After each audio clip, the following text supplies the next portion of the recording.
हम लोग जो जीवन में धर्म के नाम पे कुछ कर रहे हैं या अपने जीवन को अच्छा करने के लिए जो कर रहे हैं, हमारे हिंदुस्तान में बहुत ज़्यादा धर्म हो रहा है।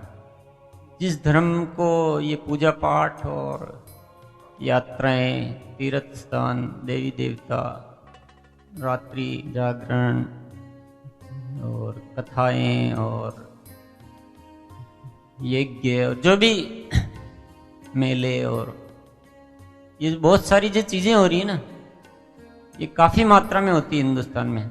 आप सब सहमत हैं? हर गली गली में, हर चौराहे पे कुछ न कुछ कार्यक्रम चलता रहता है। हम सब भी इन चीज़ों से बहुत गहरे से जुड़े हुए होंगे। हमारे आसपास भी बहुत कुछ चलता रहता है। दुनिया भर के तो यहाँ गुरुजी है, आश्रम है, मंदिर और मस्जिद और इनकी तो कोई शायद जितनी जनसंख्या नहीं है उससे ज़्यादा ये मिल सकते हैं। गलत कह रहा हूँ क्या? क्योंकि हर एक के घर में अलग अलग होता ही है और बाहर वाले अलग होते हैं और रोज़ बढ़ रहे हैं। ये आदमी नहीं बढ़ते हैं, उससे ज़्यादा मंदिर मस्जिद बढ़ जाते हैं। कुछ लोगों का काम ही यही है, तो बोले हम बहुत समाज सेवी हैं, हम नया मंदिर बना रहे हैं, तो वो चंदे की वो छपा लेते रसीद बुक और घूमते फिरते हैं पूरी दुनिया में। बहुत महान आदमी, महान कार्य कर रहे हैं। इस तरह का इतना सब कुछ हो रहा है हिंदुस्तान में, इतना ज़्यादा अगर उसको हम धर्म कहें तो काफ़ी मात्रा में हो रहा है। और अगर ये सही धर्म है तो इतना धर्म होने के बाद पूरा हिंदुस्तान स्वर्ग बन जाना चाहिए। जिस देश में इतना धर्म हो रहा हो उस देश में तो सब कुछ अच्छा होना चाहिए ना। धर्म का परिणाम क्या होता है?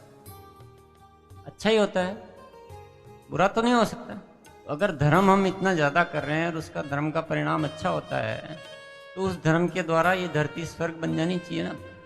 आपस में ये प्रेम पैदा होना चाहिए, सब एक दूसरे के प्रति आकर्षण, अच्छे विचार आने चाहिए। पर ऐसा कहीं हो रहा है? होता हुआ तो नहीं दिखाई दे रहा है। रोज लड़ाई झगड़े बढ़ ही रहे हैं, एक दूसरे के प्रति विद्वेष बढ़ ही रहा है, कम तो कुछ भी नहीं हो रहा है। तो इससे बात समझ में आ जाती है कि हम कुछ न कुछ कोई बड़ी भूल कर रहे हैं।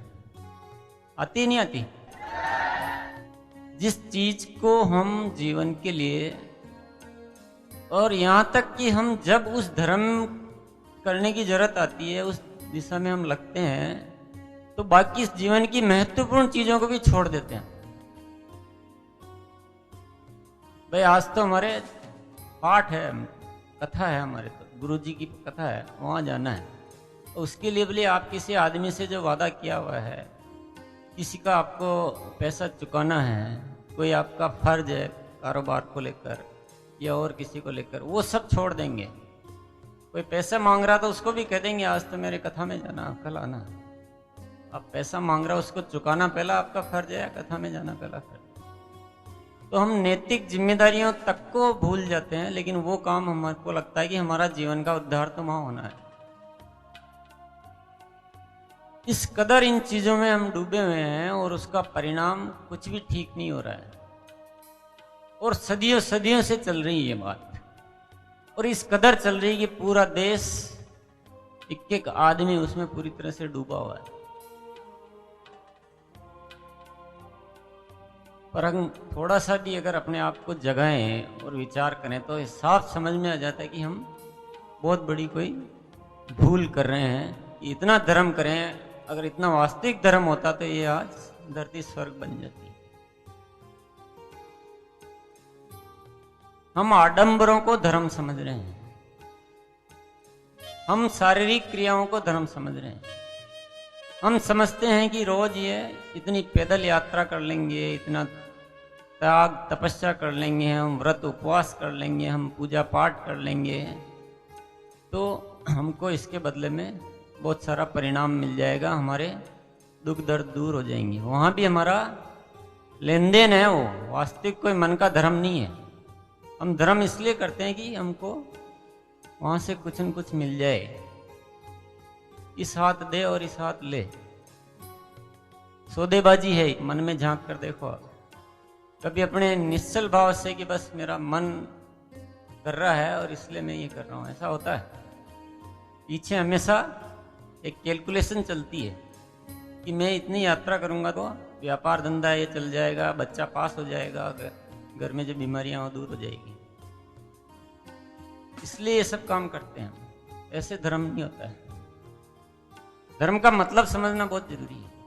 जब तक उसका सही अर्थ नहीं समझेंगे, जब तक वो सही काम होगा नहीं। क्या होता है धर्म का मतलब? धर्म का मतलब होता है हमारे भीतर हमेशा अच्छे विचारों की उत्पत्ति होनी। बुरे विचार हमारे भीतर कभी आवे ही नहीं। हम अंदर से भी किसी का बुरा नहीं सोचते। जब अकेले बैठे हो, कोई नहीं सुन रहा हो, तब भी हम अच्छे ही अच्छे विचार हमारे भीतर आए तो हम धार्मिक है। ये धार्मिक होना मन की बात है, अंदर की या बाहर की बात? और हम बाहर को समझ रहे हैं कि हम कुछ कर रहे हैं, बड़े अपने आप को 30 मार्क का समझते हैं, कुछ ज़्यादा। कोई जो पूजा पाठ कर लेता है वो अपने आप को ऐसा समझता है कि मैं अध्यात्म से बहुत जुड़ा हुआ हूँ, मन में चाहे कुछ भी चल रहा हो। और इसकी वजह क्या है? ये ऐसा क्यों हो रहा है? क्योंकि हम एक बहुत बड़ी गलतफहमी पाले हुए हैं। हम धर्म को अलग समझते हैं और कर्म को अलग समझते हैं। हम जब कुछ करते हैं अलग से, मंदिर जाते हैं, पूजा करते हैं, मस्जिद जाते हैं, नमाज पढ़ते हैं, यात्रा करते हैं, मेले लगाते हैं, कथा करवाते हैं, तो हम उसको तो समझते हैं धर्म, ये हमारा धर्म है। और जब हम अपना व्यापार धंधा कारोबार करते हैं तो उसको क्या समझते हैं? ये कर्म है, इससे तो धर्म पूरा होगा नहीं, हमको धर्म करने के लिए अलग से कुछ न कुछ करना है। ऐसा एक गलत फहमी हमने पाल रखी है। और ये सबसे बड़ी गलत फहमी जो पूरी दुनिया बुरी तरह से पाली हुई है। जब तक हमारा हर कर्म धर्म में नहीं होगा तब तक नहीं होगा।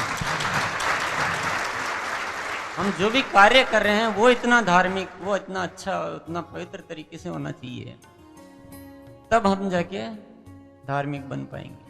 मैं तो कहता हूँ एक आदमी कभी कुछ नाम ही नहीं लेता है, मंदिर भी नहीं जाता है, कुछ भी नहीं करता, न पूजा करता है, न देवी देवता की बात करता है, लेकिन आदमी इतना सच्चा है कि कभी भी किसी का बुरा नहीं करता है, अपनी ड्यूटी ईमानदारी से करता है, जिम्मेदारियां निभाता है, और जीवन में किसी से राग द्वेष नहीं रखता है, सबसे प्रेम से रहता है, दूसरों का भले के लिए कुछ न कुछ करता रहता है।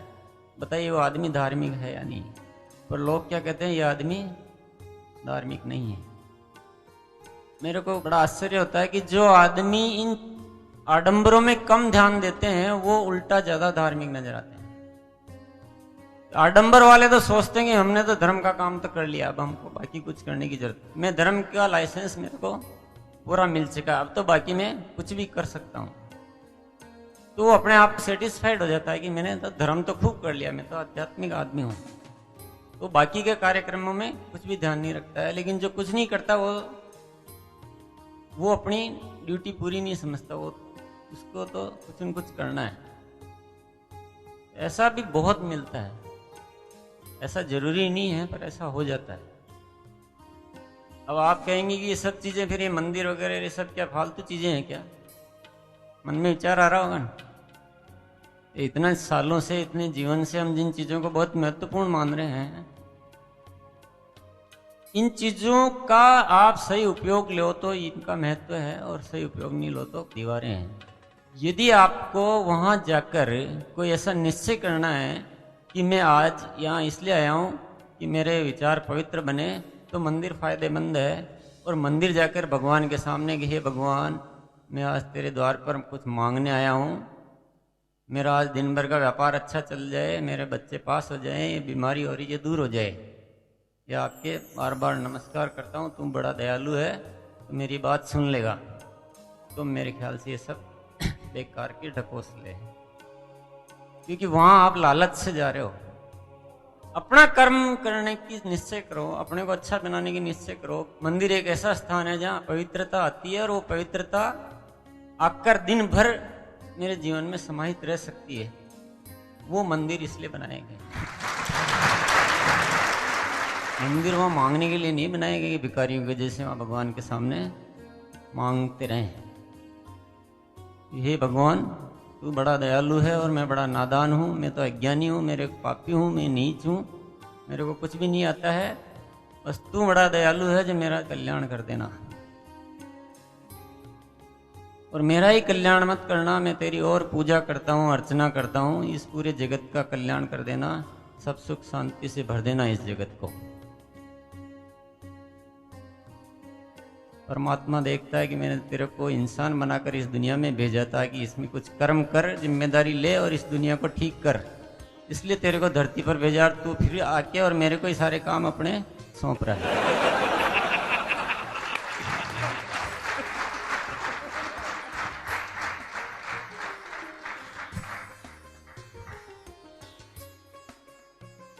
परमात्मा कहता है मैंने तो तेरे को सम्राट बनाकर इस धरती पे भेजा था। अगर भिखारी बनाना होता तो मैं तेरे को जानवर बनाता, इंसान नहीं बनाता। पर तू तो वहां जाकर भी भिखारी बन गया। मांगने की आदत तेरी छूटी नहीं। भगवान के द्वार पर जाकर भी हम मांगते हैं, ये बड़ी शर्म की बात है कि हे भगवान मुझे ये दे दे, हे भगवान मेरा ये कर दे। ये स्थान तो इसलिए बनाए गए हैं कि हम अपने आप को रोजाना पुनः स्मरण कर सकें कि नहीं कल भी कहीं कहीं मैं चूक गया था। अगर वो काम आप घर पे भी कर सकते हैं तो आपके लिए वो भी मंदिर है। उस स्थान का इतना महत्व नहीं है। मंदिर इसलिए है कि यहाँ अगर दिन भर अच्छे लोग जाएंगे, अच्छा काम होगा तो वहाँ वाइब्रेशंस बहुत अच्छी रह सकती है। लेकिन आजकल हम लोग ऐसा कुछ तिकड़मबाजियाँ कर रहे हैं कि वहाँ की वाइब्रेशंस भी सारी दूषित हो गई है। तो हर चीज परमात्मा ने देने में कुछ कमी नहीं रखी हुई है, हम उसका सही उपयोग नहीं कर पा रहे हैं। कुछ कमी नहीं है, हम खामखा रो रहे हैं कि जीवन में बहुत समस्याएं हैं, गरीबी है, कठिनाइयां हैं। है कहीं गरीबी? हमारे विचारों में गरीबी है और कहीं भी गरीबी नहीं है। और आप सोचते आज मेरे पास कुछ नहीं है, आज दुनिया सारी आपके पास मौजूद है। आप चाहो तो 6 महीने में, 1 साल में, 2 साल में अपनी जिंदगी को पूरा तब्दील कर सकते हो, लेकिन अपने कर्मों से होगा। भिखारी के जैसे मांगने से कुछ नहीं मिलेगा। भिखारी के जैसे हम मांगेंगे तो हमारी औलादें भी वही करेगी। तो ये इस तरह के विषयों को इस जीवन एक खोज में पूरी तरह से स्पष्ट किया गया है और इसमें ये बताया गया है कि जो भी है वो हम है। सब कुछ हमारे पास, सब कुछ मौजूद है, उसको पहचान नहीं पा रहे हैं। इस शक्ति को जगाने का प्रयास किया गया है। आप ही इस जगत के रचयिता हो। एक आदमी के जब विचार अच्छे हो जाते हैं तो वो इस पूरी सृष्टि में पता नहीं क्या क्या कर देता है। इंसान वो का वही है, वही हाथ पैर पांव सब कुछ सेम, पर विचार अच्छे होते ही वो अकेला एक आदमी इस धरती के लिए पता नहीं क्या कर देता है। और जब विचार अच्छे नहीं हो पाते हैं, हम दुनिया की भीड़ में ऐसे खो गए कि हम अपने अस्तित्व को ही भूल गए। बहुत एक एक इंसान में बहुत शक्ति है और इंसान को इस तरह से बनाया गया। परमात्मा की इतनी कृपा है कि वो अपने अच्छे विचारों से इस पूरी दुनिया को आकर्षित कर सकता है। इस दुनिया को जैसे चाहे मोड़ सकता है और जैसे चाहे बना सकता है। बहुत ताकत है आप सब में, पर आपको प्योर बनाना पड़ेगा। पहले शुद्ध नहीं बनाएंगे, अपने महत्व को भूल जाएंगे। और दुनिया में दूसरों को महत्व इतना ज्यादा दे दिया हमने और खुद को हम कमजोर समझते हैं। हमेशा यही सोचते रहते हैं। इसलिए सबसे पहला चैप्टर है धारणाएं। धारणाएं कह दो, सिद्धांत कह दो। पूरी जिंदगी हमारी किस बेस पे चलती है? धारणाओं के बेस पे चलती है। और इसमें ये लिखा हुआ है कि धारणा बनाना, सिद्धांत बनाना ही गलत है। सही और सही सिद्धांत क्या और गलत सिद्धांत क्या है उसका मतलब ही नहीं है। सिद्धांत बनाना ही गलत है, सही है तब भी गलत है। वो सिद्धांतों पे जीवन नहीं चलता है। जीवन प्रतिदिन एक खोज है। आपको सब कुछ दिया है ना, अपनी सोच दी है, ये दिया है, इसको काम में क्यों नहीं लेते? अब मैंने कह दिया है कि हाउ टू डू बुक पढ़नी चाहिए। अब मैंने कह दिया लोग पढ़ रहे हैं, बार बार पढ़ रहे हैं, कुछ याद कुछ भी नहीं रहता, न उसके अकॉर्डिंग कुछ करते हैं। पढ़ते खूब है, ये रोज पढ़ता हूँ, रोज मीटिंग में जाता हूँ, कोई भी मीटिंग नहीं छोड़ता हूँ। तो जो मीटिंग में बताते हैं वो कुछ भी नहीं करते हैं। तो धारणाओं का मतलब ये है, इसमें ही कहा गया कि धारणाएं ऐसे नहीं बनानी कुछ भी, कि इन्होंने कह दिया है। अपने सारे एनालिसिस के बाद, प्रयोग के बाद, ऊपर नीचे विचार के बाद फिर उस चीज को अपनाना है। धारणाएं तो गलत भी हो सकती है और सही भी हो सकती है, लेकिन सही धारणा भी बिना उस पर काम किए अपना विवेक को काम में लिए हुए बना लेंगे तो वो धारणा भी गलत है, चाहे आप पूरी दुनिया उसको कह रही कि अच्छा है। पूरी दुनिया कह रही है कि वो अच्छा है, फिर भी हो सकता है वो गलत हो। इस बात पे आपको आश्चर्य हो रहा होगा। पूरी दुनिया कहती है कि बड़ों से आशीर्वाद लेना चाहिए, आप भी मानते हैं लेना चाहिए, तो मैं कहता हूं ये गलत है बात। आशीर्वाद आप मांग ही रहो, बड़ों से मांगना ही हुआ ना कि आशीर्वाद दे दो मेरे को, तो मैं कहता हूं मांगना है ही गलत। बिल्कुल बड़ों का सम्मान करना चाहिए। मैंने जो विश्लेषण किया है, बड़ों का सम्मान करना चाहिए और बड़ों को कुछ करके दिखाना चाहिए कि नहीं मैं आपको ये कुछ करके दिखाऊंगा। वो मेरे ख्याल से बड़ों का ज़्यादा अच्छा सम्मान है और बड़ों को ज़्यादा खुशी उसमें मिलेगी। रोज रोज जाके बोले आशीर्वाद दे दो मेरे को, फिर दूसरे दिन जाएंगे फिर आशीर्वाद दे दो, फिर 7वें दिन जाएंगे फिर आशीर्वाद दे दो, फिर 3 महीने बाद जाएंगे फिर बोलेंगे आशीर्वाद दे दो, बहुत कुछ कोशिश की लेकिन कुछ कर नहीं पाया हूँ, अब आपका आशीर्वाद मिल जाए तो अब मैं शायद कुछ कर लूँ। तो क्या खुश होगा बड़ा? बड़ों को दुखी करने के लिए उनसे आशीर्वाद मांग रहे हो आप। सिर्फ ये अपने माइंड को आप चालू करना शुरू कर दोगे नहीं तो सब कुछ आपको मिल जाएगा। हमने तो धारणाओं को पकड़ के अपने जीवन को बांध लिया, पूरी जकड़ लिया है। धारणाएं हमारे दिमाग पे बड़े बड़े तालों की जैसे लग गई है। अब आपको इतनी बड़ी बात का विरोध करोगे तो आपको बड़ा आश्चर्य होगा कि ये कोई बात गलत है, बड़ों का आशीर्वाद लेना चाहिए, तो पूरी दुनिया कहती है इसमें तो अच्छा ही है। पर मैं कहता हूं ये बात बिल्कुल गलत है। इसके पीछे हम स्वार्थी हैं पूरे कि मेरे को आशीर्वाद मिल जाए तो मेरा कुछ उद्धार हो जाएगा, और कुछ भी नहीं है आपका इंटेंशन इसमें है। बताइए, वहां सोचे कि कुछ नहीं मेरे को अब तो मैं खुद करके दिखाऊंगा, नहीं कर पाया ना पर मेरे कुछ गलती थी, वहां ये सोच नहीं होती शायद आशीर्वाद की कुछ कमी रह गई थी इसलिए नहीं हो पाया था, मैं आशीर्वाद और ले लेता। आपके अंदर की भावना को उस समय चेक करना, आप जब ऐसे कहते हो तो पूरा का पूरा उलटबासी हो रहा है काम, सब कुछ उल्टा पुल्टा हो रहा है हमारे साथ, और इसीलिए हम अपनी अंदर की पावर को जगा नहीं पा रहे हैं। जब तक ये मांगने की आदत नहीं छूटेगी, जब तक अंदर का विकास हो ही नहीं पाएगा। और वो बहुत माइन्यूटली आपको बारीक बारीक चेक करना पड़ेगा। हर जगह हमारा इंटेंशन मांगने का रहता है, बस मिल जाए भाई। आरसीएम में भी इस निगाह से मत आना कि ये आरसीएम तो चल रहा है तो हम भी जुड़ जाते तो हमको भी मिल जाएगा। कुछ नहीं होने वाला है ऐसे, कहीं भी कोई पूरी दुनिया में कहीं भी चले जाओ ऐसा कुछ मिलने वाला नहीं है, और ऐसे इसलिए हमको ये जीवन मिला भी नहीं है। सबके लिए अच्छा सोचो और ऐसा कुछ कि दूसरों के लिए हम क्या कर सकते हैं, तब ये जीवन चलेगा। अपने लिए जीना भी कोई जीना है। और कम से कम आरसीएम एकेडमी के सभी स्टूडेंट्स से मैं कह देता हूँ, आज के बाद कोई भी आपस में पाँव छूने का सिस्टम बिल्कुल बंद कर दो। इसकी कोई आवश्यकता नहीं, कहीं भी इसका कोई उपयोग भी नहीं है। पाँव छुइए आप घर में, बड़े बुजुर्ग है, क्योंकि वो हमारी कल्चर है। संस्कृति के विरोध में जाना भी कोई अच्छी बात नहीं है, उसमें तो आप बिल्कुल वैसे कहलाएंगे कि ये अभद्र आदमी है। तो वो भद्रता नहीं खोनी है। बड़े बुजुर्ग रिश्तेदार वो एक कल्चर है, उसको हम इस तरह से इग्नोर नहीं कर सकते हैं। बाकी हमको आपस में कोई पाँव छूने की कोई जरूरत नहीं है, इससे कुछ अच्छा भी नहीं हो रहा है। ये गलत परिपाटी सी चल पड़ी, इसमें फिर हम चूक जाते हैं। कुछ लोगों का अहंकार बढ़ा देते हैं बिना मतलब का। तो ये धारणाएं वाली बात समझ में आ गई आपको? आप इस बुक को अब इस निगाह से और पढ़ते रहना। किताबों को भी काम में लेना आना बहुत जरूरी है। जब तक हम उसको अपने दिल में उतार कर उस पर सोचेंगे नहीं, मंथन नहीं करेंगे, एक्सपेरिमेंट नहीं करेंगे, ऐसा नहीं बाहर जाके फिर हम ये वो कोई धारणाओं वाली बात करने लग जाएंगे। अभी उठे थोड़ी देर बाद फिर वो कोई कहानी आ जाएगी, आप आशीर्वाद दे दो। हर चीज को एक बार विपरीत सोचकर आपको देखना है, इसके प्लस पॉइंट खुद को सोचने हैं। और मैं तो कहता हूँ अगर कोई कुछ विशेष आपको करना है, विशेष बनना है, तो जो दुनिया करती है और आपको लगता है कि ये काम करना आवश्यक नहीं है, इसके बिना भी आराम से काम चल सकता है, तो वो काम करो ही मत।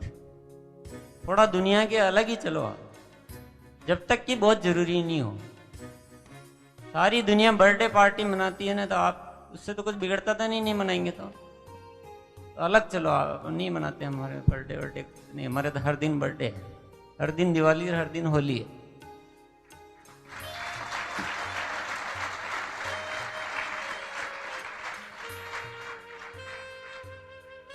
धारणाओं और सिद्धांतों के बारे में जब मैं बात कर रहा हूँ, ये है अंदर की बात कर रहा हूँ, विचारों की और भावों की बात कर रहा हूँ। औपचारिक जीवन में तो सिद्धांत और धारणाएं चाहिए। आपको यहाँ से जयपुर जाना है तो जयपुर वाली बस में ही बैठना पड़ेगा। उसमें अपना वो नहीं देखे, मैं चित्तौड़ जाने वाली बस में बैठकर देखता हूँ, देख मैं दुनिया तो उधर चलती है ना, मैं अलग चलने की कोशिश। अब गुरु के नाम पर भी हमारे एक बहुत बड़ा ताला लग जाता है। बात लगभग यही की यही है, किसी भी गुरु को आप सुनो, पढ़ो, जो भी करो, कोई मनाही नहीं है। हर गुरु को सुन सकते हो, आपको जितना समय हो और जितनी आपकी शक्ति हो, उसमें कोई दिक्कत नहीं है। कि उसकी बात का भी पहले विरोध करके देखो कि ऐसा क्यों करें, गुरुजी ने कहा पर ऐसा क्या जरूरत है, और अपने आप आपको समझ में आ जाएगा कि कौन सी बात ठीक है और कौन सी बात गलत है, कौन सी कितने % करने की जरूरत है, या उससे भी ज्यादा करना चाहिए। गुरुजी ने तो इतना ही बताया था, मेरे को इससे भी और ज्यादा करना चाहिए। वहां से तो इशारा मिला आपको, बाकी सब कुछ अपने को करना है। तो आप एक क्रिएटर बनोगे। आप अभी तक क्या आप सिर्फ फॉलोअर हो, और फॉलोअर बनने से काम चलता नहीं है, आपको क्रिएटर बनना पड़ेगा, खुद से कुछ पैदा करना पड़ेगा। ये दिमाग में से भ्रांति निकाल दो कि गुरुजी ने ये कहा है और वो नहीं करेंगे तो हमको पाप लगेगा या गुरुजी नाराज हो जाएंगे। ऐसे नाराज होने वाले गुरुजी के पास जाना ही बंद कर दो। तो जो बातें अच्छी लगती है वो हमको अपनानी है, जो अच्छी नहीं लगती वो नहीं अपनानी।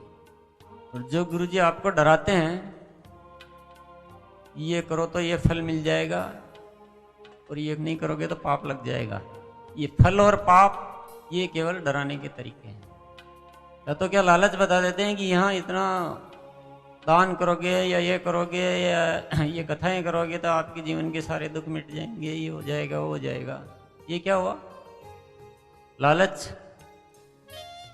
और या फिर ये नहीं करोगे तो इतना पाप लग जाएगा, आपके साथ बुरा हो जाएगा। ये क्या हुआ? डर। और ये दोनों ही चीजें हमारे जीवन में बहुत खतरनाक वायरस है। अगर हम बहुत अपने दिमाग से हर चीज अच्छा करते हैं, अच्छा सोचते हैं, दुनिया के लिए अच्छा करते हैं, अच्छे विचार रखते हैं, प्रेम से रहते हैं, किसी का जिंदगी में बुरा नहीं सोचते हैं, तो आपका कोई बिगाड़ सकता है कुछ? आप लाखों लोगों की दुआएं लेकर अगर जीते हैं तो कौन सा डर फिर आपको, किस बात का डर है? किसके कहने से आप डर जाते हो? जब आप किसी का बुरा करते ही नहीं हो तो क्या केवल गुरुजी ने ये कह दिया कि ऐसा नहीं करोगे तो आपको पाप लगेगा, आपके नक्षत्र खराब है, ये ग्रह ठीक हो जाएंगे? गुरुजी के हाथ में ग्रह नक्षत्र ठीक करना, खुद के तो ठीक कर लो पहले, दुनिया को ठीक करने में लगे। मैं किसी भी चीज की निंदा नहीं कर रहा हूँ, समझ रहे ना आप? मैं सिर्फ ये बता रहा हूँ कि हर चीज को काम में कैसे लेना है। गुरुजी है तो अच्छा है, जाएंगे कुछ न कुछ सुनने को मिलेगा, कुछ तो ज्ञान मिल ही जाएगा, कुछ तो नई बात मिल ही जाएगी अगर हमको आता है तो।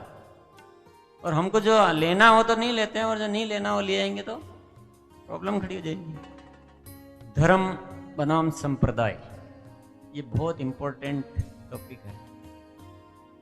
कि हम कहते हैं हमारा ये धर्म है, हम वैष्णव धर्म, और हम जैन धर्म, और हम मुस्लिम धर्म, और हम ईसाई धर्म, और हम पता नहीं ऐसा बोलते हैं हम कि हम ऐसे अलग अलग धर्म के लोग हैं। और इसमें ये लिखा हुआ है कि धर्म इतने हो ही नहीं सकते, जो इतने हो सकते हैं वो धर्म नहीं हो सकता है, वो सब संप्रदाय हो सकता है। धर्म को ऐसे अलग अलग नाम देने का अधिकार आपको है ही नहीं। और ये धर्म को अलग अलग नाम देने से बड़ी भ्रांति फैल रही है। जो इतने टुकड़ों में हो सकता है वो धर्म हो सकता है? नहीं हो सकता ना। जब परमात्मा एक हो सकता है तो धर्म अलग अलग कैसे हो सकता है? अब बीच में गुरु अलग अलग हो गए, तो गुरुओं के नाम पे हमने क्या कर दिया, बंटवारा कर दिया। बंटवारा करके और उन पे इतनी अटूट श्रद्धा आंख बंद करके कर ली। मुसलमान अपना कट्टर बन गए, हिंदू अपने कट्टर बन गए, ईसाई अपने कट्टर बन गए, और बस जो है हमारा ही धर्म है, बाकी सब बेकार। तो ये धर्म को अलग अलग समझने से क्या हुआ, कट्टरता आ गई, और कट्टरता आने से लोगों को उकसाना आसान हो गया। ये बस धर्म तो हमारा ही है, बाकी सब पाखंड है, तो उनको खत्म करो और पूरा इस धर्म को धरती पर फैलाओ, दूसरों को सबको खत्म कर दो। ये कहानी बनते बनते आज ऐसा एक जहर घुल गया हमारे जीवन में कि हम आपस में लड़ाने के लिए सबसे अच्छा तरीका क्या हो गया, धर्म के नाम पे। ये धर्म के नाम अलग अलग रखते हुए इस लड़ाई को खत्म करने की कोशिश करते रहेंगे जब तक कुछ भी नहीं हो सकता। इनको संप्रदाय रहने दें और धर्म को केवल हम एक ही शब्द रखें कि मानव धर्म, तो ये लड़ाई झगड़े खत्म होंगे। यदि व्यवस्थाएं ये चलती रहेगी। सबसे बड़ी समस्या है कि जो लड़ाने की एजुकेशन देते हैं उनको हम क्या बोलते हैं, ये तो हमारे इस धर्म के महान संत है, संत पुरुष। पूरे हिंदुस्तान में ये इनकी सभाएं होती है, इनके बहुत अनुयायी हैं। उनको इतना ऊंचा स्थान दे देते हैं और उनकी बातों को इस कदर मानने लग जाते हैं कि वो लड़ाने और उकसाने में, हमको अंदर ही अंदर पता ही नहीं चलता हम क्या कर रहे हैं। अपने धर्म के लिए हम जान भी दे सकते हैं। आप जान क्या दे सकते हो, आप सबसे बड़ा पाप कर रहे हो।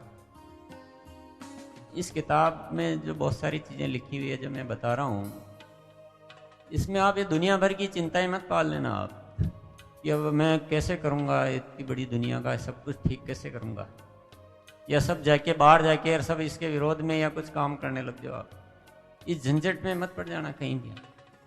आपको सिर्फ अपना रवैया ठीक रखना है, बस अपने विचारों को ठीक करना है। अपने को ये धर्म भीरू या धर्म कट्टरता इसमें नहीं पड़ना है। अपने को उनके कहने से कभी लड़ना झगड़ना नहीं है। अपने को ठीक होना, बस खुद को, दुनिया को ठीक करने में ज़्यादा उग्र मत हो जाना। प्रयास अंदर ही अंदर करते रहना है, जैसे अपन कर रहे हैं अभी। अपन ये प्रयास कर रहे हैं ना अंदर ही अंदर से ताकत। RCM बिजनेस द्वारा एक परिवार बना रहे हैं, जीवन एक खोज के द्वारा दुनिया में बात पहुंचा रहे हैं, अपने साथियों को बैठकर एजुकेशन दे रहे हैं। और ऐसा नहीं कि अपन कहीं चौराहे पे जाके और सारी अपन सबको उकसाने लग जाएं और फिर इस चिंता में भी पड़ जाएं कि बहुत कोशिश कर रहे हैं, कुछ हो ही नहीं रहा है। अगर हम एक एक खुद ठीक हो जाएंगे तो पूरी दुनिया।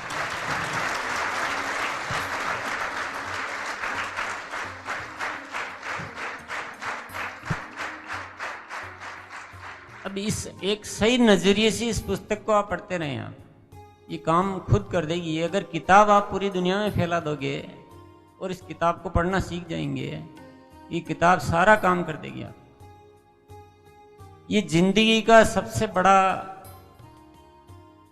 जो खजाना है या जो एक नजरिया होना चाहिए वो सारा इसमें पूरा स्पष्ट किया गया है। ये जो ताले लगे हुए हैं बहुत भारी भारी ताले हमारे ऊपर है, क्योंकि बिल्कुल जो चल रहा है और उससे एकदम बहुत बड़ी भूल हम कर रहे हैं। बिल्कुल सोच को अलग दिशा में हम ले जा रहे हैं और इसमें जो कहा गया वो बिल्कुल एकदम विपरीत दिशा है। तो ये थोड़ा भारी मामला है। जल्दी से किसी की हिम्मत ही नहीं होती है ऐसे डिसीजन लेने की, नहीं होती ना। एकदम से आप पुरानी चीजों को छोड़ नहीं पाओगे, इसको अपना नहीं पाओगे। पर ये धीरे धीरे करने का काम नहीं है। जब ताले बहुत भारी हो जाते हैं और जंग आ जाता है तो चाबियों से भी नहीं खुलते। उनको तो एक बार गंभीर चोट देकर तोड़ डालो,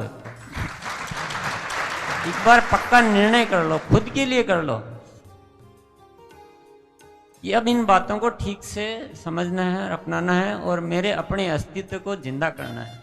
हमने क्या अपना अस्तित्व को खो दिया पूरी तरह से।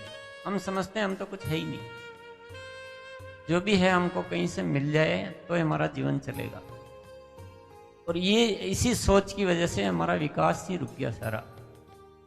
विकास जब ही शुरू होगा जब हम अपने अस्तित्व को जिंदा करेंगे, अपनी पहचान बनाएंगे, अपने विचारों के द्वारा कुछ अभिनव सोचेंगे, कुछ क्रिएट करेंगे हम। हर इंसान को अपना क्रिएटर बनना पड़ेगा। और ये भी मत मान लेना कि मैं जो सिखा रहा हूं उससे आपका कुछ काम हो जाएगा, वो हो ही नहीं सकता। वो सब चीजें इसमें लिखी हुई है, लकीरें बना के और उस पर कोई चल जाए उससे काम हो जाएगा, कुछ नहीं होना। आपको अपनी अपनी खोज जारी रखनी पड़ेगी। जैसे मैंने कुछ खोज करने की कोशिश की, वैसे आपको भी अपनी खोज जारी रखनी है।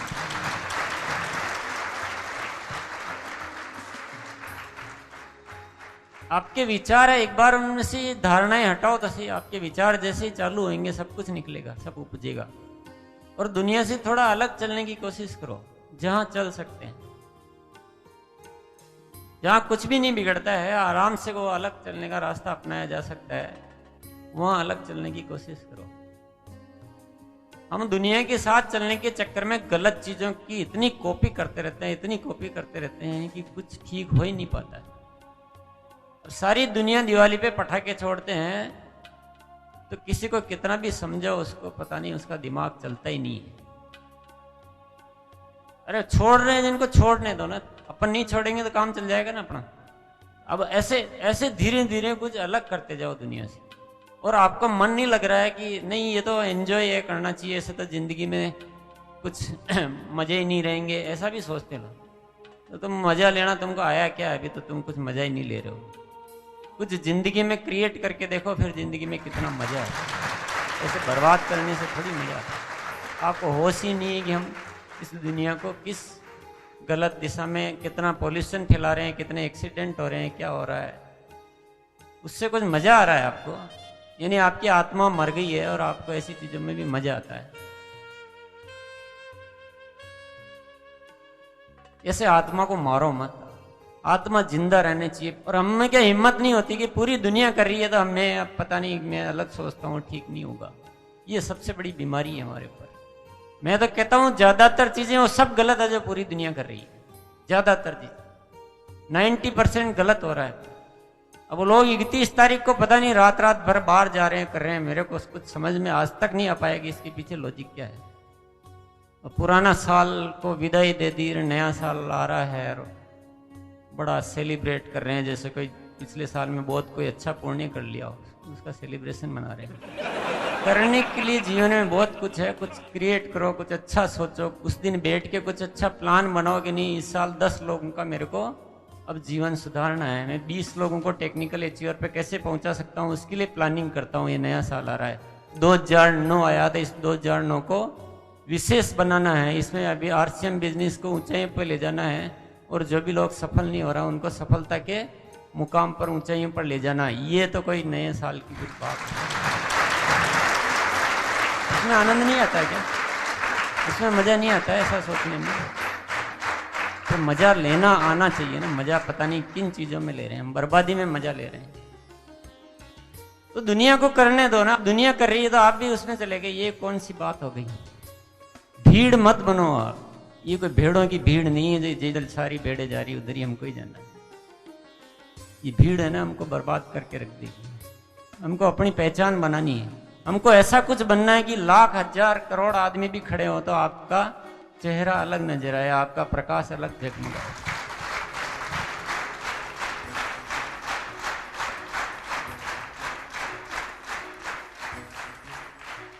हालांकि मेरे कहने से आपको मानना नहीं है, आप अपने दिमाग से सोच के मानना। पर मैं जो कर चुका हूं कि जिंदगी का सब कुछ जो भी चाहिए आप, मेरी जिंदगी का चाहे सेलिब्रेशन हो, चाहे परिवार हो, चाहे धर्म हो, चाहे कर्म हो, चाहे खोज हो, सब कुछ RCM में है। इससे बढ़कर धर्म मैंने जिंदगी में कभी देखा नहीं है। और इससे बड़ा सेलिब्रेशन, इससे बड़ी अचीवमेंट, इससे बड़ी उपलब्धि, इससे बढ़कर प्यार,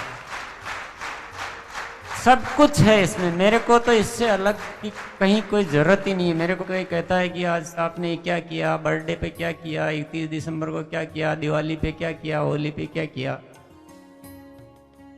मेरा हर पल पल इसमें इतना आनंद है, इतना सब कुछ है। मेरे को कहीं किसी चीज की कोई जरूरत ही नहीं होती। आप भी अपने दिमाग से सोचना और सब कुछ आरसीएम आरसीएम आरसीएम। जो आपको गीत सुनाया था कि हम हो गए तेरे आरसीएम, हर सोच में हर बात में बसता हमारे आरसीएम।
सब कुछ इसमें मौजूद है, कहीं कुछ जाने की जरूरत नहीं है आपको। आपके लिए सब कुछ है। आपको कुछ क्रिएट करना है, इसमें जितना चाहे क्रिएट करो। आपको सेवा करनी है, आप जितने लोगों की सेवा करो। आपको सम्मान चाहिए, जितना चाहे सम्मान लो। अच्छा बनने से मिलता है सम्मान, मांगने से तो नहीं मिलता है। देश भर में परिवार चाहिए, वो सब कुछ मिलता है। आपको अच्छे कपड़े पहनने, वो इसमें मिलते हैं। आपको बंगला चाहिए, गाड़ी चाहिए, पैसे चाहिए, सिक्योरिटी चाहिए। जो आरसीएम में नहीं है उनको हो सकता है 20 जगह जाना पड़ेगा, उनको भटकना पड़ेगा। उनको आनंद के लिए अलग जाना पड़ेगा, धर्म के लिए अलग जाना पड़ेगा, परिवार के लिए अलग जाना पड़ेगा, सिक्योरिटी के लिए अलग जाना पड़ेगा। आरसीएम में सब कुछ मौजूद है।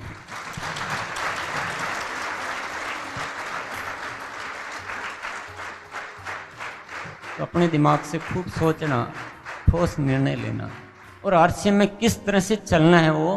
हालांकि मैं आपको बताने की कोशिश कर रहा हूँ, सब किताबों में भी लिखा हुआ है। मैं आपके साथ बैठकर रूबरू बात करने के लिए भी तैयार हूँ, लेकिन ज़्यादा बेहतर होगा कि आप अपनी खोज करो कि आरसीएम के साथ किस तरह से चलना है। इसके बताने से अपना अध्याय पूरा होता नहीं है कभी। आप इससे बढ़कर सोचो। आप आज अपना टारगेट बना लो कि आपको मेरे जैसा नहीं बनना है, मेरे से बेहतर बन के दिखाना है। आप एक बार लक्ष्य तो बनाओ, सब कुछ मिलेगा। और मिलेगा जब आप थोड़ा दुनिया की भीड़ से अलग चलने की हिम्मत पैदा करोगे अपने। आत्मबल, हमारी आत्मा में बल बहुत है यदि हम उसको काम में लेना सीख जाएं। और वो आत्मा का जो बल है वो छिपा हुआ है दो चीजों के पीछे, एक है डर और एक है लालच। हमको इतना डराया हुआ है इस दुनिया में, मतलब अपने अस्तित्व को ही भूल गए, अपनी शक्ति को पूरा भूल गए। ये करोगे तो वो हो जाएगा, वो करोगे तो वो हो जाएगा, ये नहीं करोगे तो वो हो जाएगा। मैं कहता हूं ज्योतिष होगा, कोई विज्ञान होगा, वो कुछ पता लगा पाते होंगे और वो सही बताते होंगे। मैं ये भी नहीं कहता हूं कि वो गलत बताते होंगे, पर दो सत्य तो पक्के हैं कि सारे ज्योतिष सही नहीं बता पाते हैं। अब हम कैसे पहचाने कि कौन सा सही बता रहा है कौन सा गलत बता रहा है? इस चक्कर में हम उलझ जाते हैं। दूसरी चीज, वो कितना ही सही बताओ, वो आदमी की नींद को तो हराम कर देता है। कि वो फिर क्या है, जैसे उसके एक चीज बताई सही निकल गई उसकी, उसके बाद उसका जीवन चक्र पूरा बिगड़ जाता है उसका। वो फिर छींक भी लेनी हो तो ज्योतिष से पूछता है कि मैं छींक लूं या नहीं छींक लूं। कुछ शुभ घड़ी निकल जाती है, वो पूछने के चक्कर में ही रह जाता है। जो निर्णय लेने का समय ही निकल जाता है, और वो पहले के पूछ के करूंगा मैं तो, वो कहेंगे तो ये किया था तो बहुत नुकसान हो गया मेरे। अरे नुकसान क्या होता है? नुकसान क्या तुम्हारे पास है क्या जो चला जाएगा? खाली हाथ आया और खाली हाथ जाना है। ये जो दुनिया के खेल तमाशे, इसको नुकसान समझ रहे हो? 2 पैसा आज आ गया ज्यादा तो क्या हो गया, और 2 पैसा चला गया तो क्या हो गया? आग लग गई तो लग गई, क्या है? ये तो सब कुछ होना ही है ना। तो वो केवल उस आग के बचाने के, नुकसान को बचाने के चक्कर में, कुछ गलत नहीं हो जाए उसको बचाने के चक्कर में हम इन चक्करों में पड़ जाते हैं, इतने भारी उलझ जाते हैं कि कितना ही सही ज्योतिष तो सही बता रहा है, लेकिन हमारा पूरा कार्यक्रम बिगड़ जाता है, नक्शा बिगड़ जाता है आदमी का। होता है नहीं होता है? मैं ये नहीं कह रहा हूं ज्योतिष गलत है, ऐसे ये मेरा मैटर ही नहीं, ये सब्जेक्ट ही नहीं है अपना। अपने तो ये मान के बैठो ना कि गलत था, एक दिन तो ऊपर जाना ही है और खाली हाथ जाना है। तो ये तो सब खेल तमाशे है। थोड़ा ज्यादा मिल जाएगा तो भी ठीक है, रहेगा आनंद से तो रहें, अपने मस्ती से। उन चक्करों में कहां पड़े? और उन चक्करों में पड़ते आपका हिसाब किताबी मन हो जाता है। वो करूंगा, इतनी बजे चलूंगा तो सही पहुंचूंगा, ये इतना मुहूर्त पे ये करना है, वो इतना हिसाब किताबी कि वो पैसा पैसा पैसा। ज्योतिष पे जाता आदमी सिर्फ पैसे के लिए या कुछ परिवार के कुछ कामों के लिए, बस। ये क्या है? ये बंद करो। ये मैं तो कहता हूं भले ही वो आदमी ज्यादा पैसा कमा लेता है, पर वो क्या सुखी है क्या? आप तो ये देख लो। और अपने को सुखी होना है या पैसा कमाना है? तो सुखी होना तो ये सब चक्करबाजी बंद करो। अपनी आत्मा की शक्ति को जगाओ। और आपको अगर ये नहीं आता तो मैं आपको एक बहुत बड़ा ज्योतिष बताता हूँ। मैं भी ज्योतिषी हूँ, तो मैं जो बताऊंगा बिल्कुल पक्का है, मेरे ज्योतिष को कोई फेल नहीं कर सकता है। कि यदि आपकी आत्मा में शक्ति है, आप हमेशा न्यूट्रल रहते हो, और आपका जो आभा मंडल होता है, हर इंसान के ऊपर एक आभा मंडल होता है, वो ऐसे नहीं दिखाई देता है। आजकल की वैज्ञानिक ऐसी चीजें आ गई जिससे आप उसको देख भी सकते हो।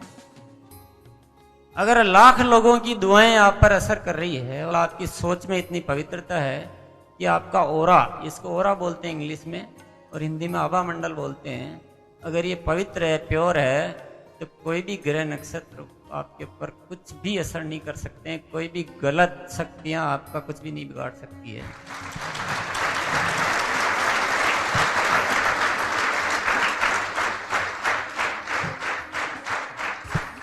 ये एक पक्का ज्योतिष है। दूसरा ज्योतिष ये है कि नक्षत्र में ताकत है जो आपके जीवन को प्रभावित करते हैं।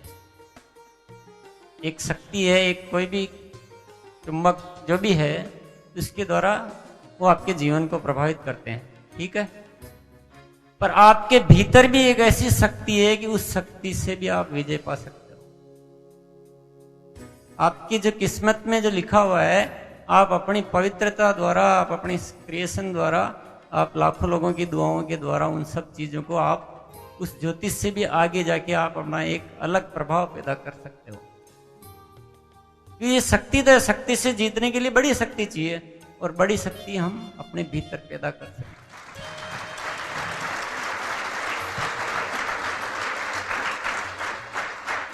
और तीसरी बात यह है कि डर डर के जीने से कुछ मिल जाए वो सब बेकार है, और निडर होकर जिए, मस्ती से जिए, और थोड़ा बहुत कुछ चला भी जाए तो वो जीवन ज्यादा आनंददायक है।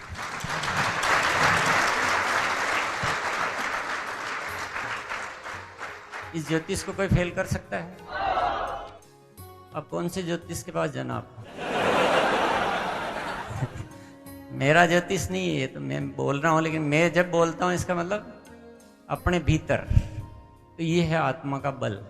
एक सब्जेक्ट है इसमें कर्म फल, कि इस जीवन में ये करेंगे तो अगले जीवन में वो मिलेगा। अब कोई ये नहीं कहता है कि इस जन्म में कराओगे तो इस जन्म में ये मिलेगा, अगले जन्म में मिलेगा। बहुत लंबा कथा है। अपने तो आरसीएम करोगे इसी जन्म में सब कुछ मिलेगा।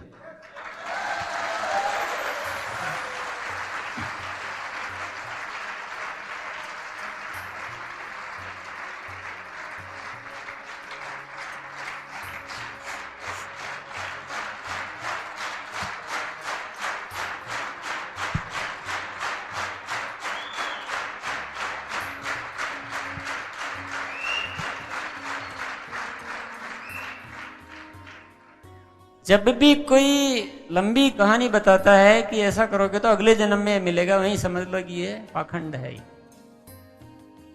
और अभी का जीवन तो सुधार लें पहले। अभी का तो सुधारा नहीं, अगले जन्म में सुधारने में लगे। अभी तो कुछ है ही नहीं, खाने के पता नहीं, कुछ अच्छा कुछ जीवन में कर नहीं पा रहे हैं, बच्चों को पढ़ा नहीं पा रहे हैं, और अभी अगले जन्म की सोच रहे हो। तो ये मैं कहता हूं, न अगला जन्म न अभी का जन्म। ये सौदेबाजी बंद करो। ये मिलेगा इसलिए ये कर रहा हूं, ये सौदेबाजी है, और ये सारे आपके जीवन का आनंद को खत्म कर देती है। आपके जीवन में अपने आप कुछ विचार, ऐसी इच्छाएं पैदा होनी चाहिए कि नहीं, मेरे को ये अच्छा लगता है इसलिए मैं कर रहा हूं, इसमें आनंद आता है तो इसलिए कर रहा हूं, तब उसका आनंद मिलेगा। मैं आरसीएम बिजनेस इसलिए नहीं कर रहा हूं कि आरसीएम बिजनेस करूंगा तो मेरे को अगले जन्म में स्वर्ग मिलेगा या अभी ये मिलेगा। मेरे को तो इसमें आनंद आता है इसलिए मैं कर रहा हूं। मेरे को तो परमात्मा ने ये इतनी शक्ति, इतनी सोच, ये सब कुछ दिया है, और मेरे को एक ही बात सोचती कि इतना जो परमात्मा ने दिल खोल के दिया है कि जब चाहो जो चीज पैदा करने की ताकत दे दी है, तो इसको मेरे को साथ में लेकर नहीं जाना है, इसको उपयोग में यहाँ लेकर जाना है, इसलिए मैं करता हूँ। इसलिए नहीं कि ये मिल जाएगा, ये हो जाएगा। वो करने में मजा है, नहीं तो हिसाब किताब लगाने लग जाऊं कि इतने लोगों का भी ट्रेनिंग दे रहा हूँ, इतना मेरा 2 दिन बिगड़ गया, इसकी बजाय तो ये करते तो बहुत कुछ कर लेते।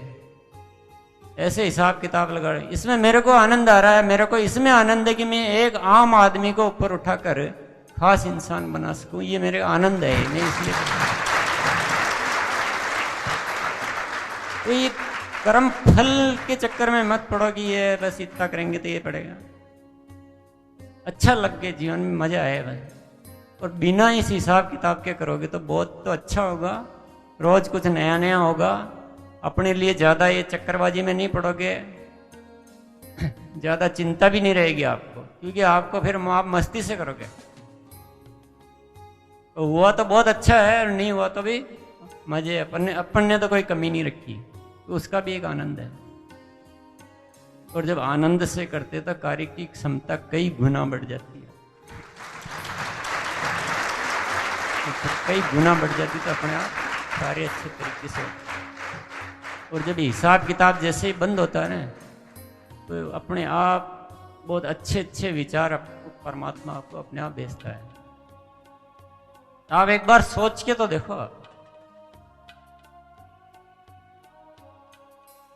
सिर्फ ये जैसे ही विचारों में ये लाना शुरू करो आप कि आनंद के लिए करना है, बस अब अपने को तो मजे लेना है, बाकी की जिंदगी आनंद लेना है और मजे लेना है, और ये दुनिया का प्यार प्राप्त करना है। तो जितने ज़्यादा लोगों का अच्छा कर सकूँ उतना करूँ। फिर आप जो अभी आपको लगता नहीं कि मेरे को कुछ नहीं आता है या इतना नहीं आता, वो सब कुछ आने लग जाएगा। ये विचार और इस पे काम करना शुरू करोगे तो आपकी कैपेबिलिटी कई गुना हो जाएगा, आप सोच ही नहीं सकते, वो सब कुछ मिल जाएगा। ये है कर्म फल वाली बात। इसके बाद एक चैप्टर इसमें स्वर्ग। स्वर्ग में भी वही बात है कि जब मरोगे तो स्वर्ग या नरक मिलेगा आपको, क्योंकि अभी के स्वर्ग का रास्ता किसी के पास नहीं है, तो अभी के स्वर्ग की कोई बात ही नहीं करता है। आप बताइए मरने के बाद क्या होगा?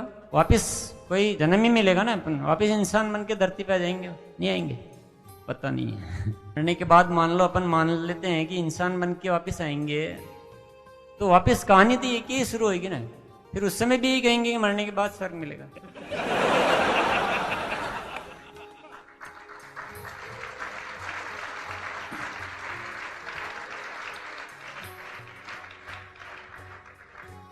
तो ऐसे कब तक इंतजार करते रहेंगे? स्वर्ग हमको चाहिए तो स्वर्ग बनाना पड़ेगा। ये केवल ये मांगते रहे स्वर्ग मिल जाए अगले जन्म। और स्वर्ग बनाना है तो अभी से बनाना शुरू कर देना चाहिए। और स्वर्ग कैसे बनता है, ये जो भी अपन बातें कर रहे हैं, और जो इन बातों को ठीक समझ लो कि आपके विचार अच्छे हों और आप हर समय सामान्य स्थिति में रह सकते हो। सुख और दुख से ज़्यादा आपका कोई नाता नहीं होता है, हर समय आनंदमय रहना। कि कुछ ये जीवन का खेल है, ये नाटक है। जैसे 3 घंटे की पिक्चर होती है, ये 30 घंटे की होगी, 300 घंटे की होगी, 3000 घंटे की होगी, या कुछ छोटी थोड़ी बड़ी पिक्चर है, वो छोटी पिक्चर होती है। इस पिक्चर को देखते रहो और अपने एक सामान्य भाव से हम हर स्थिति में रह सकें, अच्छे विचार हमारे जीवन में हो और इन शक्तियों का सदुपयोग कर सकें, पश्चाताप जीवन में नहीं रहे, तो यही तो स्वर्ग है। और क्या स्वर्ग है? मन की सही स्थिति तो स्वर्ग है ना हमारे लिए। कि वहाँ महल बने हुए हैं, वहाँ अप्सराएं नाच रही है, और वो स्वर्ग है। ये तो कहानियां हैं।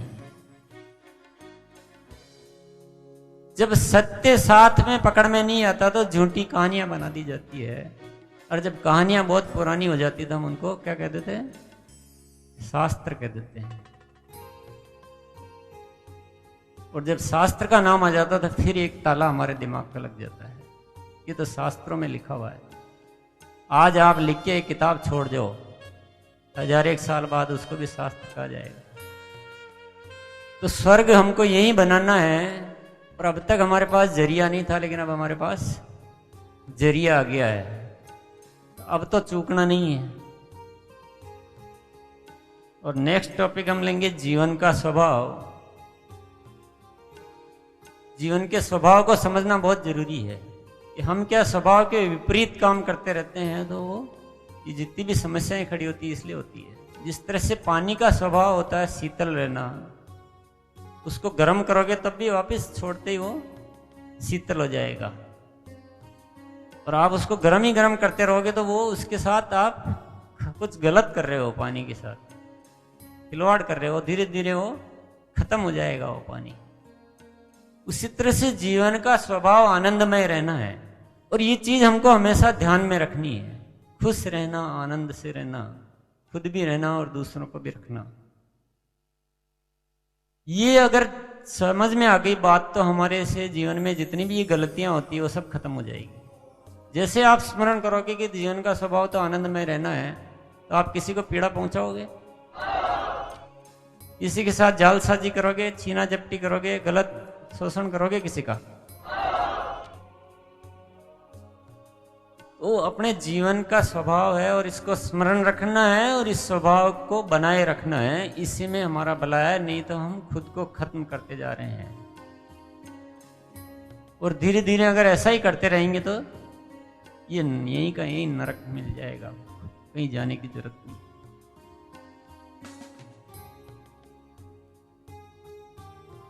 ये हमारे से क्रोध आना, किसी के साथ गलत कर लेना, किसी को धोखा दे देना, किसी का लाभ छीन लेना, किसी का शोषण कर लेना, ये सब इसलिए होता है कि हम अपने स्वभाव को भूल जाते हैं। ये हमारे स्वभाव में नहीं है, ये स्वभाव के विपरीत चीजें हैं। और ये कोई आनंद देती नहीं, ये चीजें किसी को भी देती है।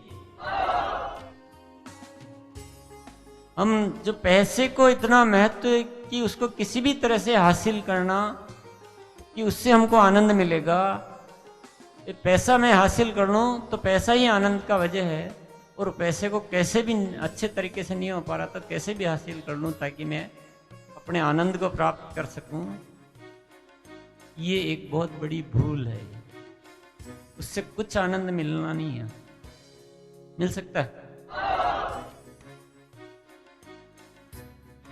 असली स्वभाव को याद रखो, असली आनंद को पहचान लो, तो अपने आप वो सारी गलतियां ठीक हो जाएगी, आज से वो हो ही नहीं पाएगी।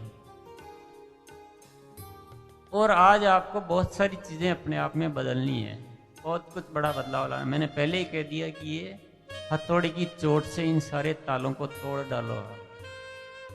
धीरे धीरे करने की कोशिश मत करना, फेल हो जाओगे। कुछ निश्चय कर लो कि नहीं, आज से मेरे को पूरी तरह से बदलना है। ये निश्चय सबसे बड़ी जरूरत है। हम समझते तो सारी बातें जा रहे हैं, पर ये निश्चय नहीं करते हैं कि नहीं, आज से मेरे को कुछ बदलने की जरूरत है। हम समझते हैं हाँ बस ये ठीक है, हाँ ये बात ठीक है, मैं मानता हूँ, एग्री करता हूँ, पर उससे कुछ काम होने वाला नहीं। अपने को भीतर से रूपांतरित करना है, पूरा अपने आप को बदलना है। और ये आज निश्चय करना पड़ेगा पक्का, और उसको एक्शन में लाना पड़ेगा। ये इतना आसान काम नहीं है, ये हमने कभी किया ही नहीं है। ये हर किसी के साथ बहुत बड़ा भारी भरकम कृत्य है कि हम अपने आप को बदलने के लिए तैयार नहीं कर पाते हैं, कुछ निश्चय नहीं कर पाते हैं। एक एक कदम पे ध्यान रखते हुए अपने आप को बदलने का निश्चय करना पड़ेगा, सब चीजें ठीक हो जाएगी, यही स्वर्ग बन जाएगा। ये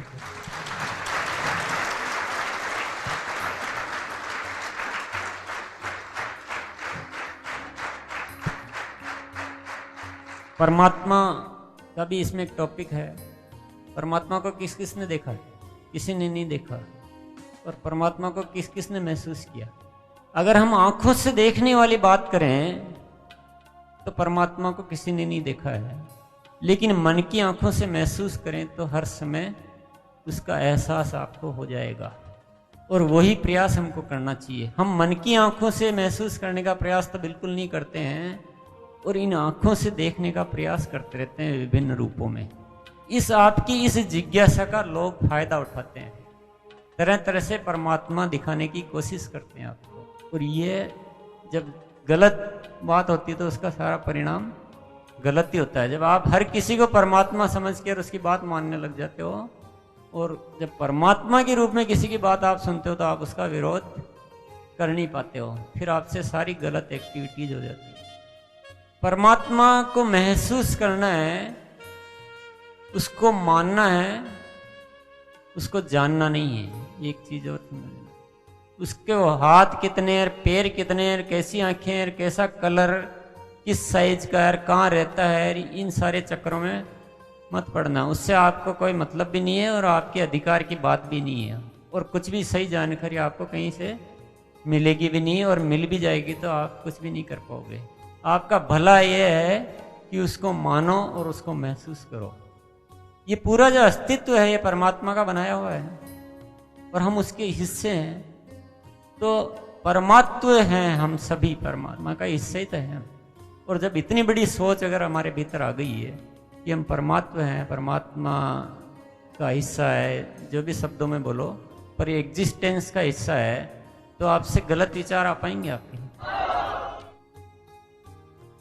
हर पल उस घड़ी को याद रखो तो आपके जीवन में स्वतः आनंद मिल जाएगा, स्वतः सही कर्म होगा, स्वतः शक्ति आ जाएगी।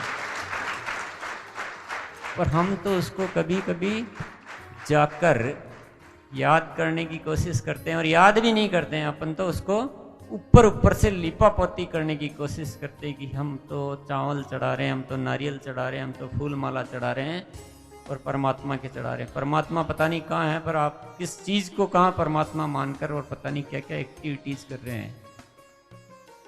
ये बाहर का मामला नहीं है इतना,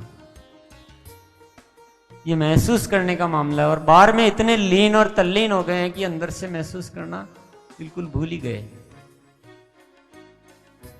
हर घड़ी और हर पल, ये कोई 10 मिनट बैठ के याद करने की चीज नहीं है। जब भी आप सोच रहे हो तब आपको एहसास होना चाहिए कि कुछ भी कर्म का डिसाइड करना तो मैं इस अस्तित्व का हिस्सा हूं। उस बात को याद करते हुए आपको कोई बुरे विचार आ पाएंगे? इतनी अगर सोच डेवलप हो गई, अब ये सोच डेवलप करने के लिए हमको सिखाया जाता है कि 2 घड़ी बैठकर उसका स्मरण कीजिए। वो आदत में लाने के लिए है। वो 2 घड़ी और 2 पल बैठ के स्मरण करने से पूरा जीवन ठीक नहीं हो जाएगा। वो आदत में लाने के लिए ठीक है, लेकिन आपको हर सोच में, हर कृत्य में उसको याद रखना है। अपने हर कृत्य को पवित्र बनाना है। हर काम करते समय वो परमात्मा का स्मरण रहना चाहिए। ऐसा नहीं कि दिन में 1 घंटा तो परमात्मा के साथ रहे और बाकी 23 घंटे अपने काम में व्यस्त रहे। उससे तो अस्त और व्यस्त हो जाएंगे आप। हर पल परमात्मा की नज़दीकी महसूस करें। उसके लिए शुरू में अभ्यास करना हो तो आप अलग से बैठ के अभ्यास करें, वो एक अलग चीज़ है। आगे बात समझ में आ गई? कुछ महसूस हो रहा है कि हम जीवन में आडंबरों को ज़्यादा पाल रखा है, तो जब तक उनको छोड़ेंगे नहीं, जब तक भला नहीं होने वाला है। थोड़ा कठोर निर्णय ले लो एक बार, टुकड़े टुकड़े में लेने की कोशिश मत करो। सोचने का ज़्यादा समय खराब मत करो कि चलो आज समझ में आई है, फिर देखता हूँ थोड़े दिन और। तब तक तो आपकी ऊर्जा ही क्षीण हो जाएगी। और एक सबसे इम्पोर्टेंट सब्जेक्ट है जागरण। कि जागरण के बिना सारी बातें बेकार है। सपोज करो आपको कुछ निर्णय लेना है, आप किताब पढ़ रहे हैं, आप किसी के साथ बातचीत कर रहे हैं। अब मैं आपसे बातचीत कर रहा हूं इस समय मेरे को होश नहीं है। मैं अपने पता नहीं किस दशा में आपसे बातचीत करता रहता हूं, और बातचीत खत्म होने के बाद मैं अलग से बैठ के और फिर ध्यान करता हूं, अपने आप को होश में लाता हूं, फिर उसको याद करता हूं कि हाँ मैंने बात करते समय ये बोला था, या तो बहुत गलत बोल दिया था, ऐसा तो मेरे को बोलना ही नहीं चाहिए था। इससे काम हो जाएगा। अगर मेरे को इतना होश पूर्वक रहना है कि बात करते समय एक एक शब्द जुबान से निकलते समय में होश है कि मैं क्या बोल रहा हूं। इतनी सारी बातें जो हम कर रहे हैं, अब ये इन बातों को अब आगे की जीवन में हर सोच के साथ, हर निर्णय के साथ, हर कर्म के साथ इन सारी बातों को याद रखना पड़ेगा। और याद कब रहेगा? जब हम होश में रहेंगे। हम आदतों के वश वगैरह कुछ करते रहेंगे कि हमारी आदत है इसलिए हम करते जा रहे हैं, तो आपसे कुछ बदलाव हो पाएगा? तो अभी जीवन में जो भी आज तक करते आ रहे थे, अब उन्हीं चीजों को, चाहे आप खाना खा रहे हो, खाना उठा रहे हो, किसी से मिल रहे हो, किसी से हाथ मिला रहे हो, हर एक्टिविटी में अब होश पूर्वक रहने की आदत बनाओ। और होश का मतलब जो अब तक जो आप बोल रहे थे, जिन चीजों को मान रहे थे, उनका थोड़ा विरोध करके सोचना शुरू करो। इससे आप में होश, अवेयरनेस आएगी कि अभी तक मैं ये करता था, अब इस चीज को अगर मैं ऐसे नहीं करूं तो, ऐसा सोच कर देखो। ऐसे बोलता था, अब ऐसे नहीं बोलूं तो, इसकी बजाय ऐसा बोलूं तो, ऐसा एक होश अंदर चालू रहना चाहिए। इसका अभ्यास करना पड़ेगा। ये ऐसे नहीं होगा जल्दी से। अभ्यास कैसे करेंगे? या तो आदत बनानी हो तो एक पर्ची रख लें जेब में, और पर्टिकुलर एक्टिविटी के टाइम उसको देखते रहें कि अब मैं जो गुस्सा करूंगा वो होश पूर्वक करूंगा। तो आज ये एक प्रैक्टिस के लिए ऐसा करें।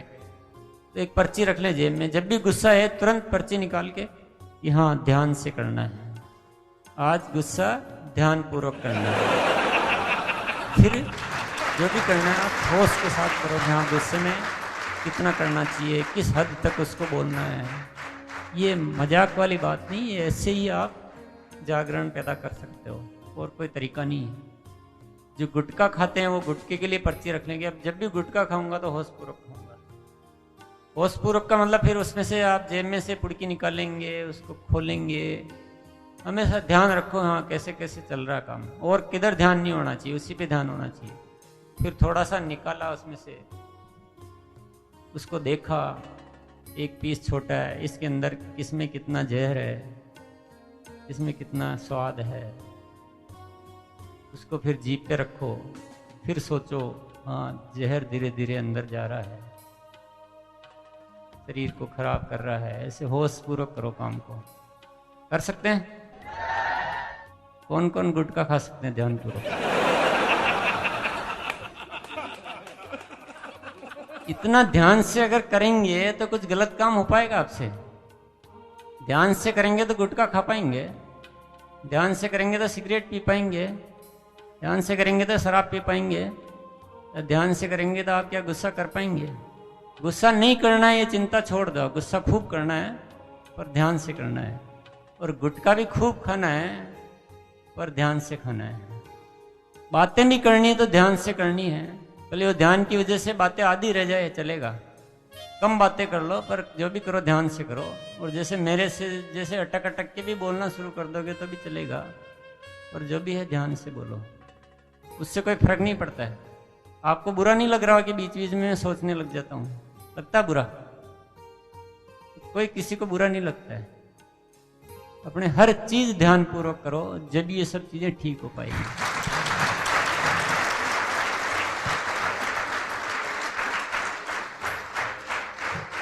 इस किताब को आप लगातार पढ़ते रहें, और इस तरह से पढ़ते रहें कि इसको काम में लेना है। इसका मास्टर नहीं बनना है, इसका पूरा उपयोग करना है। इसके बारे में आप चर्चा करने लायक, इसको एक्सप्लेन करने लायक बन जाएं, इसकी तारीफ करने लायक बन जाएं। प्रैक्टिकली आपके जीवन में दिखनी भी चाहिए कि नहीं, ये किताब पढ़ने से आपके भीतर अंतर आया है। और थोड़ा इंतजार कर लेना, एक ही दिन में सब कुछ आ जाए ऐसा भी जरूरी नहीं है। पर ये किताब, इसमें सब कुछ शामिल है। जो भी आपको अभी बताया वो भी मैंने सारा का सारा इसी में से ही बोला है।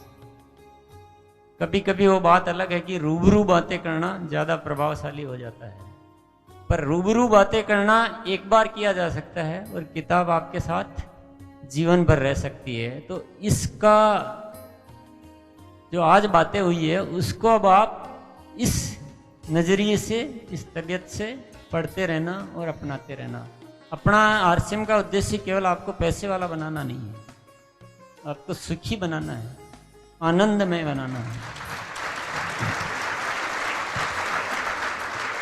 तो जो पहला सेशन चला था, तो जो 2 घंटे में जो फीलिंग्स हमारे अंदर आई, एक कमिटमेंट का भाव आया। अब लगा कि सब कुछ बहुत बढ़िया हो रहा है, किसी चीज़ की परवाह नहीं है।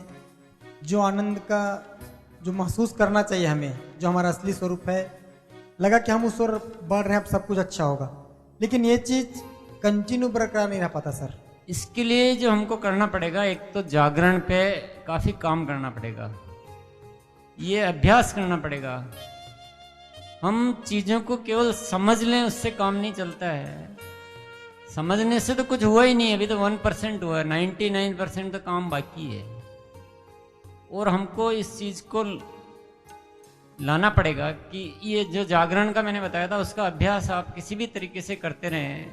आप तो खाना भी खा रहे हैं तो उसमें निश्चय करके कि आज मैं होश के साथ खाऊंगा। धीरे धीरे आदतें बनाएं तो इससे जागरण आएगा, और जागरण आएगा तो ये सब चीज़ें लगातार रह पाएगी। दूसरा, सुबह का समय का आपको सदुपयोग करना पड़ेगा। खुद से प्रतिदिन बैठकर रोज के लिए कुछ सोचना, थोड़ी देर विचार करना है, निश्चय करना है, निर्णय लेने हैं, कुछ क्रिएट करना है अपने दिमाग से। तो रोज करते करते करते ये है जो सीमा में नहीं रहना है अपने को, इससे और आगे बढ़ना है। कोई भी किताब ले ली तो पढ़कर उस पर थोड़ी सी लाइनों को पढ़कर उस पर अपने दिमाग से फिर काम करें। तो रोज काम करेंगे तब रोज लगातार रह पाएगा। कि आज समझ लिया इससे हो जाएगा, इस समझने से तो कुछ भी नहीं होगा। समझने से तो हम एग्री हुई है कि हाँ ये बात ठीक है, करना तो सारा बाकी है। तो इसलिए अपने को सक्रिय भूमिका निभानी पड़ेगी इसमें। ये आज हो गया, आज मीटिंग में आ गए तो ये अपना काम पूरा हो गया, अब जैसे पहले चल रहे थे वैसे चले जाएंगे, तब नहीं होगा। आप जीवन एक खोज की अगर बहुत तारीफ कर रहे हैं लेकिन आपके एटीट्यूड में कोई चेंज नहीं आया तो आपकी तारीफ बेकार है। आपको झलकना चाहिए आपके गतिविधियों से, आपके सोचने से। तो ये थोड़ा करते करते करते करते एक दिन अपने आप, मतलब हर दिन आपकी प्रोग्रेस होनी चाहिए। आज से कल बेहतर होनी चाहिए। आज से कल कमजोर हो रहे हैं तो यानी काम अधूरा है। जितना आज है उससे कल और बेटरमेंट आना चाहिए उससे। और जब भी आपको कुछ लगे, एनर्जी चाहिए, तो आप सुबह के समय कोई संगीत को ध्यान से सुन लिया, कोई किताब को ध्यान से पढ़ लिया, कुछ अपने मन में बैठ के कुछ विचार कर लिया, अच्छी प्लानिंग दिन भर के लिए अपने लिए निश्चय कर लिया कि आज मेरे को ऐसे रहना है और ऐसे सोचना है, मेंटेन रह पाएगी नहीं रह पाएगी? रह जाएगी। तो दूसरों को नहीं देखना है, अपनी प्रोग्रेस को खुद करते रहना है। दूसरे नहीं कर रहे हैं, दूसरे ही सब ऐसे ही हो गए तो वह ठीक है। उसने भी गुटखा उस दिन तो छोड़ा था, पर अब तो वापिस चालू कर दिया, तो मैं भी कर लेता हूँ। दूसरों की कमियों को नहीं अपनाना है और दूसरों की अच्छाइयों से भी आगे निकलकर खुद को, अपने आप को इस दुनिया में न्यारा बनाना है, निराला बनाना है। और किसी का है भाई? यस। मैं जानता हूँ कि आरसीएम एक बिजनेस कंपनी है, लेकिन आप जिस तरह से समझा रहे हैं तो मैं पर्सनली आपके बारे में जानना चाहता हूँ। ज्ञान दो टाइप का होता है, एक परोक्ष ज्ञान और एक अपरोक्ष ज्ञान। जब आप अंतर्ज्ञान की बातें करते हैं तो आध्यात्म से जुड़ा है, और आध्यात्म हमारे मन की अंतरात्मा से जुड़ा है, न कि भौतिक ज्ञान से। आप इसका संयोजन कैसे कर पाते हैं और आप इसका उद्देश्य क्या समझते हैं, इसके बारे में थोड़ा विश्लेषण कीजिए। ये तो मैंने पहले ही क्लियर कर दिया था कि अंतर्ज्ञान या अध्यात्म और जो हमारा कर्म है, ये दोनों को अलग अलग हमने कर रखा है। और मैं तो मिलाने की बात कर रहा हूँ कि हर कर्म में अध्यात्म आना चाहिए, हर कर्म में अंतर्ज्ञान आना चाहिए। कि आप बिजनेस भी अंतर्ज्ञान के द्वारा क्यों नहीं करते हो? बिजनेस में भी हम जब प्लान भी दिखा रहे तो हमारे मन में विचार होने चाहिए कि किसी इंसान का कैसे भला करना है। इसलिए नहीं कि अपने डाउनलाइन बढ़ानी है, उसको कैसे भला करना है, उसको कैसे जीवन में आगे बढ़ाना है। वो अंतर्ज्ञान की बात हुई और इधर कर्म हुआ, बिजनेस हुआ। तो दोनों का मिश्रण करना पड़ेगा। और अंतर्ज्ञान बढ़ाना है या अध्यात्म बढ़ाना है या जीवन का आध्यात्मिक विकास करना है, तो उसके लिए कर्म भी साथ में चाहिए। अगर मैं आपको ये केवल उपदेश देता रहूं और आत्मा और परमात्मा की बातें करता रहूं और जीवन कैसे चलाना है इसकी पूर्ति नहीं करेंगे तो काम पूरा हो पाएगा? जब तक पेट नहीं भरेगा, जब तक अध्यात्म की बात आएगी दिमाग में। अच्छा, आपको मैं अध्यात्म को सिखा दूं, लेकिन जीवन जीने का कोई तरीका नहीं है कि कारोबार कैसे चलाएंगे, गृहस्थी कैसे चलाएंगे। तो उस गृहस्थी चलाने के लिए फिर हम उल्टे सीधे काम करेंगे तो यात्रा पूरी हो पाएगी? इसलिए ये पूरा पैकेज है लाइफ का। मैंने पहले बोला कि पूरा लाइफ का पैकेज है, ये दोनों को अलग अलग करने की कोशिश कीजिए मत। ये सबसे बड़ी गलती कर रहे हैं। एक गाड़ी में से इंजन निकाल दें और पीछे केवल सीटें और बॉडी रहने दें तो चलेगी नहीं। उसी तरह से अंतर्ज्ञान हो या बाह्य ज्ञान हो या बिजनेस हो या अध्यात्म हो, मेरे लिए कोई भी चीज अलग नहीं है, सब कुछ एक ही चीज है।